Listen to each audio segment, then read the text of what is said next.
quelle place et quel sens de ces poèmes dédiés qui indiquent très souvent le lieu, le moment, minutieusement indiqué dans ces textes. Alors, est-ce que cela veut dire que ce sont des poèmes circonstanciels, hein, des poèmes liés à l'instant, ou cela est-il lié au sacré, au deuil, justement, puisque très souvent les poèmes de deuil sont des poèmes datés ou des poèmes qui également évoquent un lieu. Alors, est-ce que ce sont des poèmes liés au sacré? Est-ce que cette façon de donner un espace et un temps est une façon de conférer un certain sacré à un instant qui serait perdu? Et y aurait-il là l'idée d'un tombeau et d'une résurrection, d'une transmission à travers cette... voilà, c'est une vraie question. Et je me suis beaucoup posé cette question parce que j'ai vu que c'est pas quelque chose qui a été tellement évoqué, le fait qu'il y ait le lieu, le moment, la circonstance et la dédicace. Et justement, là, ça a été évoqué. Donc. Voilà, bien, merci pour cette belle question. Alors, d'une part, le site, en quelque sorte, précisé, historique, local, tient à une détermination d'incarnation, hein, de volonté de s'inscrire dans un corps, on l'a dit, et dans une physique naturelle du monde. Vivante à tel moment, comme lui-même a vécu à tel moment des événements qui ont marqué. On peut penser à Stendhal, qui aimait beaucoup cela aussi. Donc deux êtres, Stendhal, Michel, qui ont un rapport avec la vie, le vital, la puissance de vivre, d'exister et de partager, bien sûr. Alors, lié dans le sacré, évidemment, j'aime beaucoup cette question, cette adresse, en fait, il s'adresse soit à une ville, une collectivité, une entité, il peut s'adresser à une personne proche, personne morte, un grand héros de la culture, et chaque fois, en quelque sorte, depuis ce tout petit espace, temps, circonstanciel, l'emporter en quelque sorte vers le sacré. Le sacré. On a une chaîne qui dit l'infini, le sacré, le réel, baptême, rédemption, conjuration. On a une chaîne signifiante qui crée des équivalences de ce type. Mais moi je pense là en effet que le poète réédite d'abord le fondement des cités tel que Fustel de Coulanges le raconte. Il y a chaque fois un fondement religieux qui est une adresse. On ne peut pas fonder une cité sans cela. On n'y vivra pas bien. Et ensuite, c'est l'église, le temple. Il y a une adresse qui est adressée à tous les présents dans le temple. Bien sûr, comme le poète s'adresse à ses lecteurs, la communauté de ses lecteurs, dirait Bonnefoy, et puis il les emporte comme l'officiant emporte dans la nef du temple vers Jérusalem la communauté présente, qui est présente ce jour-ci, à telle heure, dans ce corps, heureux, malheureux, et les emporte vers justement la rencontre avec le réel. Est-ce qu'il y a une dimension votive aussi dans ce... Oui. Arnaud, tu voulais parler, je crois? Oui, je voulais remercier façon appuyée pour ce texte remarquable que vous avez produit, et notamment pour l'allusion à deux auteurs que j'affectionne, qui sont Meher et Buber, qui sont d'une profondeur extraordinaire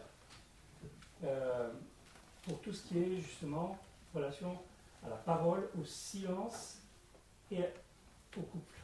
Je tue, mais aussi au chemin unique de chaque homme et la faute qu'il aurait à ne pas engager ce chemin qu'il est le seul à pouvoir représenter sur Terre. Et ça me donne, si vous permettez, occasion d'un courage. J'ai pas eu le courage tout à l'heure, j'étais trop ému. On m'a demandé de dire un mot sur les événements de cette nuit. je peux le faire, mais Michael l'a très bien fait, mais je peux le faire d'une autre façon. Je voudrais que ce soit très clair ma position, qui depuis 30-40 ans cherche un pont entre poésie et philosophie. Je déclare de façon très nette que ma philosophie ne s'occupe pas de la contradiction, mais qu'elle est toujours sur la contrariété, les forces réelles de choses réelles. C'est le premier point. Et la deuxième chose que je déclare, c'est que ce que je cherche dans cette relation de contrariété et non pas de contradiction, c'est non pas l'exclusion, mais le contraire de l'exclusion, ce que j'appelle l'inexclusion. Et je crois que, pour moi, c'est ma façon de vivre, le rapport entre ces deux choses, entre lesquelles je suis constamment écartelé, la poésie et la philosophie. Je dirais, mon influence fondamentale en philosophie, c'est Héraclite, ou c'est Novalis. Mais pas Platon, Hegel, Husserl, etc. Vous comprenez? Pas la dialectique. Pas la dialectique, jamais. Et ce pont, j'ai eu tellement plaisir à le voir sans arrêt, repris, etc., autour de Jean-Paul Michel. J'ai passé 3 jours extraordinaires, je vais vous quitter, mais je vous quitterai heureux. Non, mais merci Arnaud, et là vraiment, moi je pensais à un philosophe de classe, je sens, un peu rigide, qui plus ou moins exclut le tiers. On nous apprend en terminale qu'il n'y a pas de tiers. Le principe de contradiction. Moi, c'est tiré.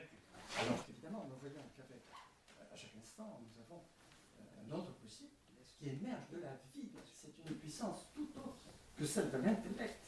Et malheureusement, en France, l'intellect a gagné, comme disait Gasset, sur la raison ardente. La raison ardente.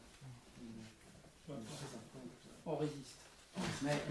Les dernières là, interventions, parce qu'on va être obligé de... Voilà. Je crois qu'on n'a pas trop le temps, malheureusement, parce que j'ai été très frappé quand vous parlez de la présence des morts dans l'œuvre de Jean-Paul Michel, que j'appellerais moi la présence-absence des morts, puisque à une transcendance religieuse sous Jean-Paul, je ne peux pas m'empêcher d'être frappé par la proximité qu'il a avec un auteur qui ne cite que très peu, qui est Rilke. Que je trouve avec Rilke, et que, volontairement ou pas, votre exposé souligne, quand vous parlez de la présence des morts. Bien sûr, et si vous voulez, c'est ce qui fait que Rilke est très souvent mal passé en France, parce que Valéry, par exemple, est très gêné. Le silence qu'il voit à Museau, puis les morts. On n'aime pas du tout cela. Or, la poésie, le poète, seul le poète, au fond, donne une voix aux morts dans la ville. On ne voit rien de la mort. Le poète est celui qui fait que nous ne sommes pas complètement schizophrènes. Il y a quelqu'un dans la cité qui laisse passer un peu quelque chose entre les vivants et les morts. Voilà. Qui fait pont entre les vivants et les morts. Et les sonnets à Orphée, c'est la cime de l'œuvre de Rilke, c'est une des cimes pour nous de la pensée et de l'écriture et de la poésie occidentale pour cela. Bien sûr. Parce que les gens ne se rendent pas compte qu'en excluant les morts, ils excluent leur propre passé. Et un jour, bien sûr. Ils sont là. Mais Rilke, bien sûr, moi, je ne le cite pas souvent, c'est un hasard. Hein. J'aime beaucoup Rilke, je m'en touche profondément, vraiment très profondément. Il est l'un des rares dont j'ai le sentiment qu'en effet, nous regardons un peu dans la même direction, ou plutôt nous subissons les mêmes coups de l'expérience. Je suis très heureux de ce qu'a dit Arnaud Villani tout à l'heure, à 2 titres. D'abord parce qu'Héraclite et Novalis me sont suprêmement chers. Et je ne donnerai qu'un seul exemple, mais à titre de ponctuation ironique, à cette chose très sérieuse. Dans un questionnaire que m'avait proposé Mathieu Costola, à la façon de Proust, il demandait quel était, dans le questionnaire de Proust d'ailleurs, quel auteur je mettrais en premier pour la poésie et pour la prose. Et dans les 2 cas, j'ai répondu Héraclite. On va conclure cette matinée.